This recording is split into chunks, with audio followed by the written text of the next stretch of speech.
नमस्कार, मी पंजाब डक हवामान अभ्यासक मुक्काम पोस्ट गुगली धामणगाव तालुका शिरूर जिल्हा परभणी। आज आहे 9 मे 2023।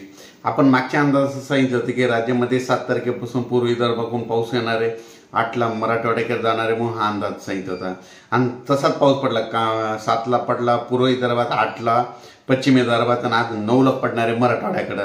तर आजपासून परत शेतकऱ्यांसाठी अंदाज येत आहे। सर्व शेतकऱ्याला सांगू इच्छितो की राज्यात पावसाचा मुक्काम वाढला, म्हणजे राज्यात आता आज आहे 9 मे पासून ते 16 मे पर्यंत राज्यात भाग बदलत पाऊस पडणार आहे म्हणून हा अंदाज लक्षात येतो। राज्यात एकंदरीत परिस्थिती बघितली तर आज मराठवाड्यात, पूर्व विदर्भ, पश्चिम विदर्भात पाऊस पडणार आहे, पण उद्या 10 मे पासून राज्यात सगळीकडे पावसाला सुरुवात होणार आहे। 10 मे, 11 मे, 12, 13, 14, 15 मे पर्यंत राज्यात चांगला पाऊस पडणार आहे। सांगायचं झालं तर राज्यात आपण एक भागातून सुरुवात करू, 9 मे ते 14 मेच्या 15 मेच्या दरम्यान जवळपास सांगायचं झालं तर पश्चिम महाराष्ट्रात खूप पाऊस पडणार आहे।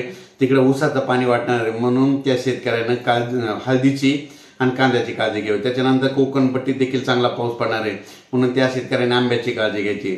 त्याच्यानंतर तो पाऊस उत्तर महाराष्ट्राकडे देखील पडणार आहे, नाशिक, नंदुरबार, धुळे, जळगाव, संभाजीनगर या भागाकडे पडणार आहे, त्यामुळे त्या शेतकऱ्यांनी काळजी घ्यायची। त्याच्यानंतर तो पाऊस मध्य महाराष्ट्रात देखील पडणार आहे म्हणून मध्य महाराष्ट्रात बीड, सातारा, सांगली, सोलापूर, कोल्हापूर, तसेच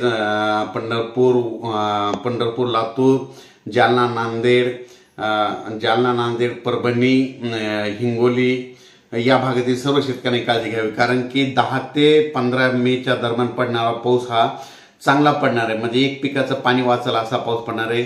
पण या पावसामध्ये विजेचं प्रमाण जास्त असणार आहे म्हणून हा अंदाज लक्षात घ्यायचा। त्याच्यानंतर परत एक सांगू इच्छितो की राज्यामध्ये पूर्व विदर्भ, पश्चिम विदर्भ, तसेच मराठवाडा, मध्य महाराष्ट्र या भागात देखील सगळीकडे 10 ते 15 मेच्या दरम्यान पाऊस पडणार आहे म्हणून हा अंदाज